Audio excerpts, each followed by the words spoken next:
يا صباح الفل والورد والياسمين على احلى واجمل متابعين في الدنيا كلها، متابعين ام حوبه. عاملين ايه؟ يا رب تكونوا بخير. يلا سموا الله وصلوا على الرسول. اللهم صل وسلم وزد وبارك عليك يا حبيبي يا رسول الله سيدنا محمد صلى الله عليه وسلم. وتابعوا معايا الفيديو للنهايه. الفيديو بتاعنا النهارده جميل جميل جميل جميل، مليان مفاجآت حلوه، وفي كمان حاجه مش حلوه هقول لكم عليها علشان تخلوا بالكم. بس اهم حاجه ما تنسوش اللايك للفيديو، تابعوا معايا الفيديو للنهايه.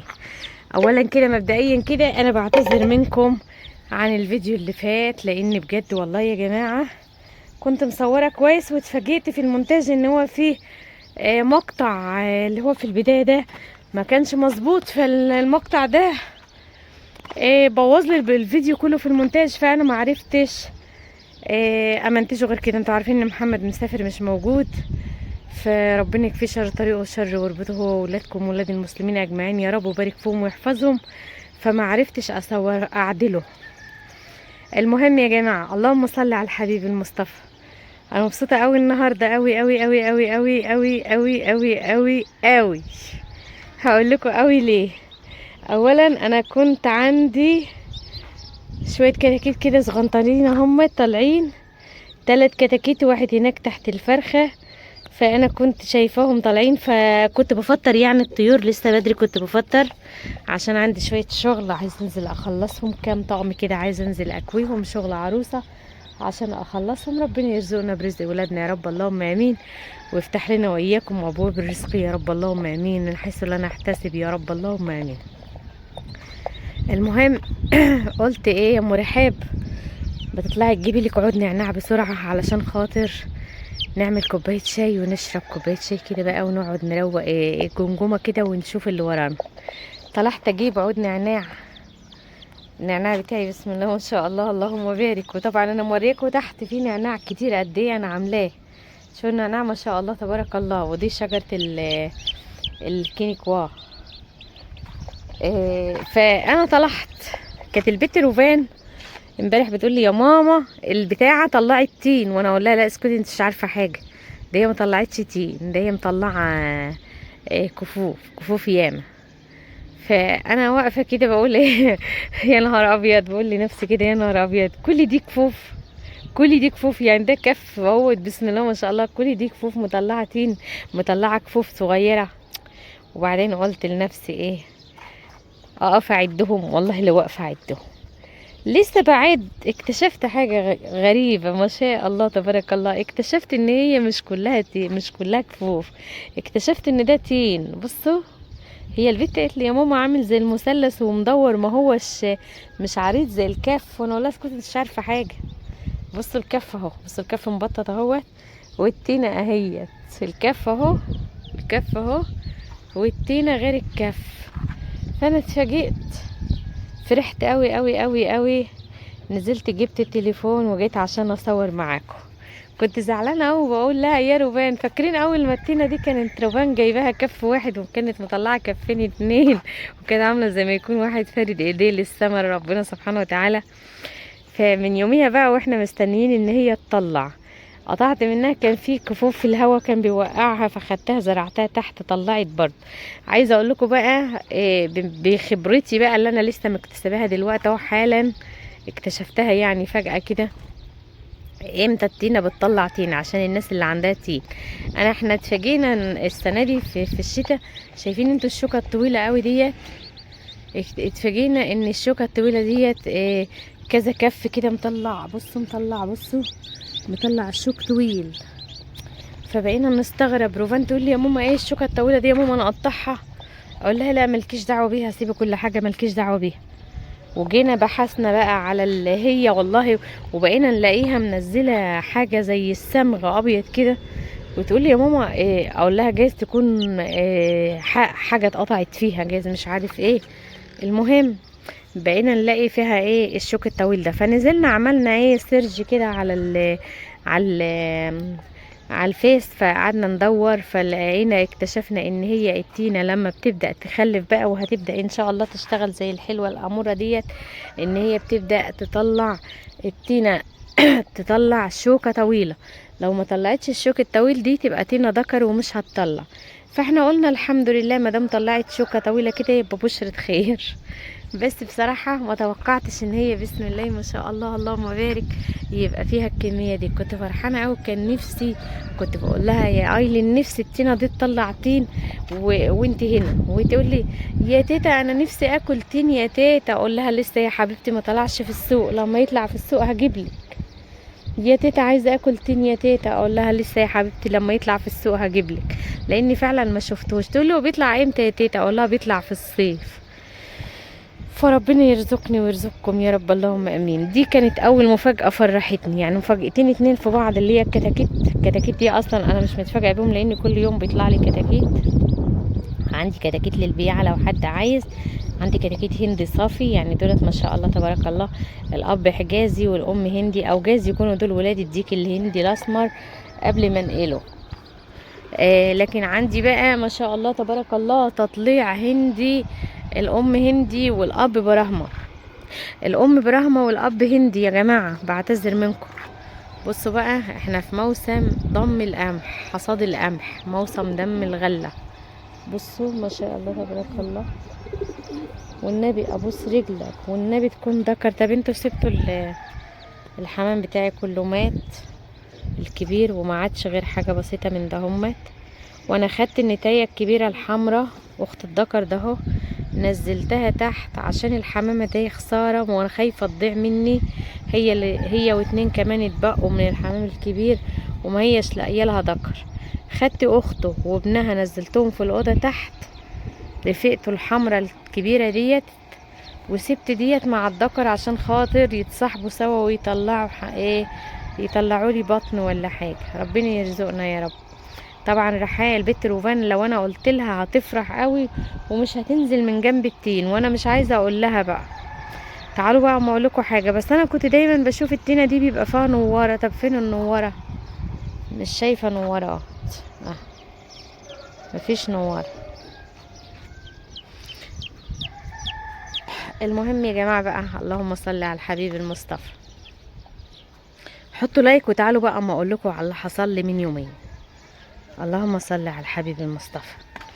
انا كنت قاعده بخيط، فاتفاجئت بحاجه، اتفاجئت برقم رن عليا. فانا مش من طبيعتي ان انا برد على الارقام الغريبه، بس علشان اللي هي مش متسجله معايا، بس علشان انا بيجيلي اوردرات شغل وكده، فبقيت ارد على اي رقم.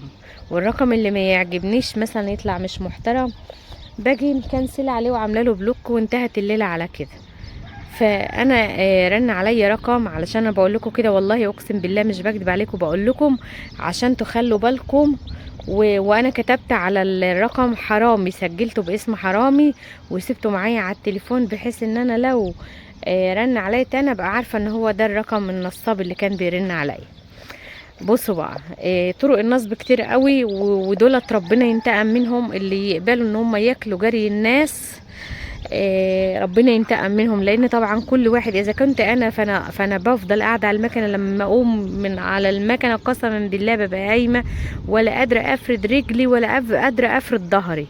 وفي نفس الوقت بقول الحمد لله ان ربنا بيرزقني برزق ولادي، لان ده طبعا لما تلاقي ربنا فاتح لك باب رزق تحمدي ربنا. فمليون حد زي كده، اذا كانت واحده او اذا كان راجل طافح الدم طول النهار في الغيط او شغال او موظف او ده او ده او ده، ف بيبقى تعبان في القرش. اي حد تعب في القرش ربنا يبارك له فيه. اما الناس النصابين دول ربنا يهديهم، وان ما نهدوش ربنا ياخدهم. اللهم صل على الحبيب المصطفى، صلوا على الحبيب. انا كنت قاعده يا جماعه بخيط، وبعدين جالي رقم تليفون رن عليا، فرديت. قالوا السلام عليكم. وعليكم السلام، حضرتك يا فندم مدام رجاء؟ قلت له ايوه انا مدام رجاء. قال لي طيب يا فندم معاكي شركه وي، احنا يا فندم انت جاي لك عايزين نطمن من حضرتك، بنفس النص كده، حتى انا مسجله الفويس المكالمه بتاعته. انا من طبيعتي لما بلاقي حد كده كنت دايما اجي لو حصل لي موقف او حاجه، اجي اقول له يا محمد حصل حاجه او حد قال لي كذا، يقوم يقول لي يا امي قال لك ايه بالظبط؟ اقعد اشرح له ما افتكرش اللي انا هقوله، فيقوم يقول لي يا امي هو تليفونك دهوت يا امي مش فيه زرار اهو بيسجل يا امي، اقول له اه، يقول لي خلاص يا امي بيسجلي المكالمه عشان لما اجي تعرفي لي اعرف هو كان عايز ايه. يعني انا دايما بشارك محمد في اي حاجه، فكان دايما يجي لنا ايه بقى، مثلا لو احنا عايزين حد عايز ياخد القناه يشغلها ايام ما كانت القناه كبيره، او حد مهندس داخل عايز مثلا يقول حاجه او كده، او حد داخل من على اليوتيوب، او حد تاني برضو عارض فكره او كده، فكنت دايما اقول له يقوم يقول لي ايه، فهو اللي نبهني والله بصراحه. يعني انا ماليش في التليفونات قد كده، ازيد من قالوا السلام عليكم وعليكم السلام، اصور الفيديو انزله وانتهت الليله على كده، على ان انا مش شاغله بالي. انا لو عايزه اعرف كل حاجه اعرف كل حاجه، لكن انا مش شاغله بالي لسبب انا مش فاضيه، انا عندي حاجات اهم. المهم يا جماعه، اللهم صل على الحبيب المصطفى. فقال لي حضرتك يا فندم معاكي شركه وي، عايزين نستفسر من حضرتك على استفسار. قلت له اتفضل حضرتك. قال لي لما بتعملي عايزين نعرف بالنسبه لفودافون كاش يا فندم، حضرتك واجهك اي صعوبات وانت بتحولي او وانت بتستقبلي تحويل؟ قلت له لا. قال لي تمام. اخر تحويل عامله امتى يا فندم، قريب ولا من بعيد؟ قلت له لا من قريب، من يوم او يومين. قال لي تمام يا فندم. بتجينك رساله بعد كل تحويل بتقولك ان انت كسبتي 20 او كسبتي 30 جنيه او اكتر بعد التحويل؟ قلت له اه فعلا بتجيلي رساله زي كده، بس انا ما بشغلش بالي بيها. يعني بتجيلي فعلا رسالة بتقولي كسبت مثلا 20 جنيه تستخدمهم ميجا بايت، او تستخدمهم مش عارف ايه، او تستخدمهم ايه للتحويلة بتاعتك على محفظتك. فانا اصلا معرفش ايه محفظتك دي اصلا غير اللي معايا على فودافون كاش، فما بشغلش بالي. فقلت له فعلا انا بتجيلي رساله بس مش 30، ممكن يكون اقل من كده، بس انا ما بشغلش بالي. قال لي تمام يا فندم، ايا كان المبلغ ده يا فندم اتحوش لك وبقى معاكي 4000 جنيه، 4200 جنيه على محفظتك ومعاكي في البنك، واحنا قدمنا لحضرتك سحب واسم حضرتك جه في الكشف، وحضرتك تستفيدي بال 4200 جنيه دول يا فندم. قلت له تمام. قال لي طيب حضرتك عايزاهم هدايا او عايزاهم مكالمات او عايزاهم فلوس؟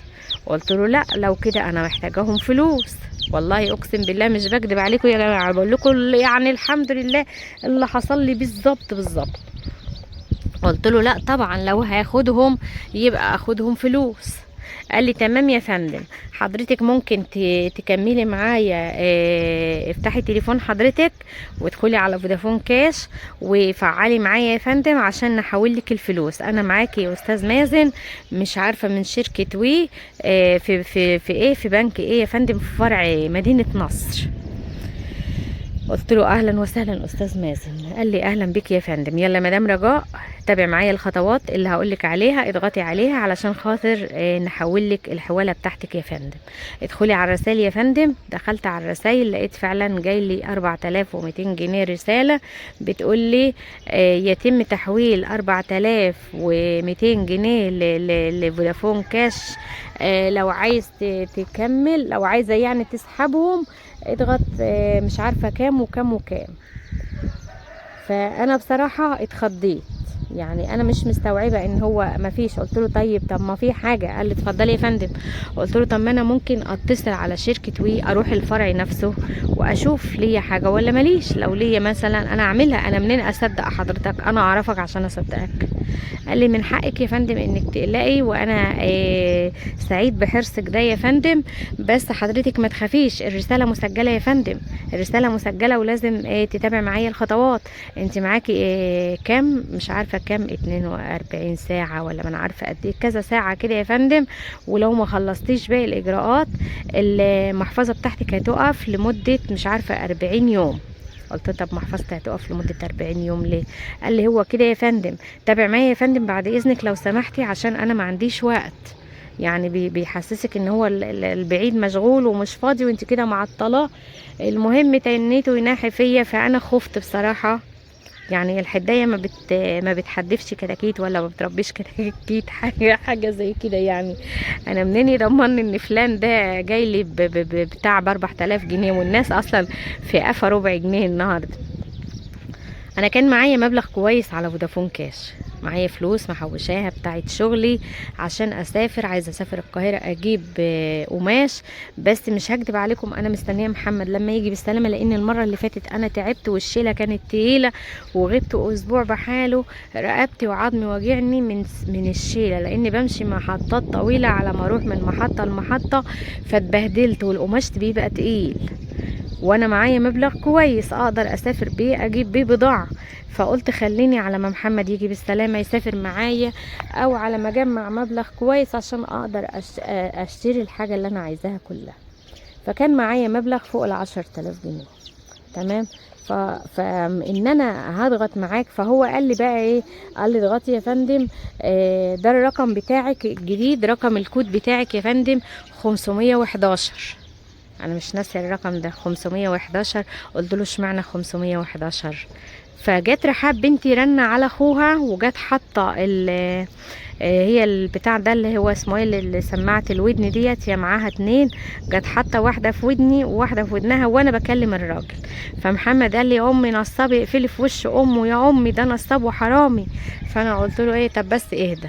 وجيت ايه عامله إيه تاني بقى، قال لي ايه، قلت له انا مش عارفه اعمل، كل ما اجي اعمل بيقول لي فشل في المحاوله. قال لي تمام يا فندم، مع حضرتك رقم تاني علشان تكلمك من عليه، عشان خاطر إيه وانا بكلمك مش هتعرفي تستقبلي الفلوس. قلت له ايوه معايا رقم تاني، مليته رقم رحاب، رن على رحاب وكده اطمن ان انا ايه تمام. قعدت اقول له طيب معلش استنى يا ابني عشان انا مش عارفه حاجه، معلش مش عارف ايه، لحد ما حولت الفلوس اللي معايا على رقم محمد. عملت انت يا فندم عماله تقطعيني وتقولي لي استنى استنى وانت عماله تحولي فلوس. قلت له انا ما بحولش حاجه، انا بعمل المحاولات اللي انت بتقول عليها وانا مش عارفه اعمل حاجه، كل ما اعمل تقول لي فشل. طيب يا فندم معلش هحاول معاكي تاني وارجعي معايا من البدايه تاني يا فندم. وفضل والله العظيم اكتر من نص ساعه، اكتر من نص ساعه يحاول معايا، لحد انا ما حاولت. طبعا في الوضع ده انت بتبقي مربوكه، ما انتش عارفه، بتتلخبطي. فجيت محوله الفلوس على محمد، اطمنت ان هم وصلوه، وقلت له تمام يا فندم، بقى معايا على التليفون 15 جنيه و7 و76 قرش. فوصلنا بقى لحد معاه، لحد ان انا هعمل الرقم السري بقى بتاع المحفظه بتاعتي. فجاء قال لي ايه، طب يا فندم ادخلي اعملي اضغطي نجمه 9 مش عارفه ايه كده 22، علشان خاطر تعرفي انت معاكي كام. الاول قال لي نجمه مش عارفه 9 كام، عشان 13 او ايه، عشان تعرفي انت معاكي رصيد قد ايه، عايز يعرف انا معايا قد ايه على التليفون. قلت له تمام. فانا ما عملتش لان انا عارفه معايا حاجه بسيطه، انا نقلت الفلوس. فقلت له تمام عرفت. قال لي طيب معاكي كام يا فندم؟ قلت له طب وانا اقول لك ليه؟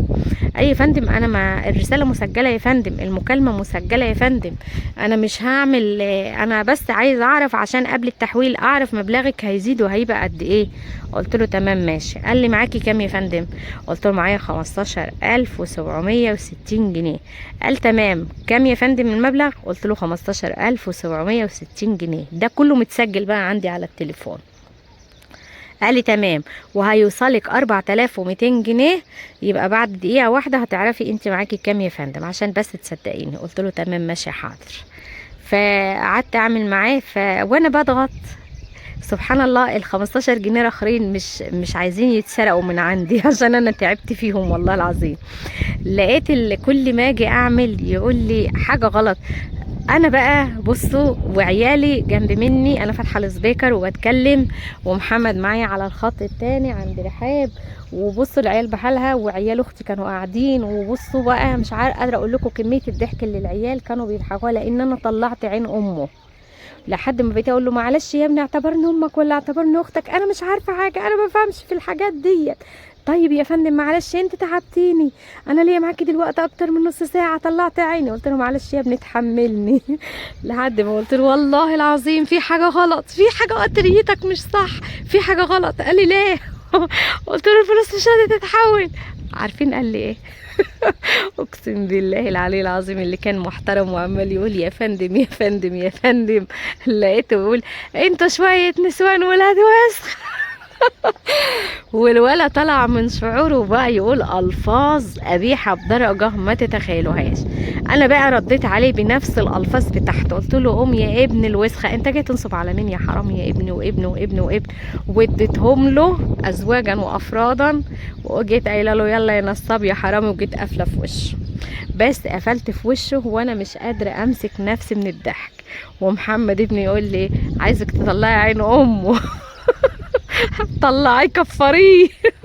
قلت له جاي يصيع على مين؟ جاي يصيع علينا، ده احنا طافحين الدم وربنا وحده يعلم احنا تعبانين بهم وشقيانين بهم ازاي، جاي انت عايز تسحبهم؟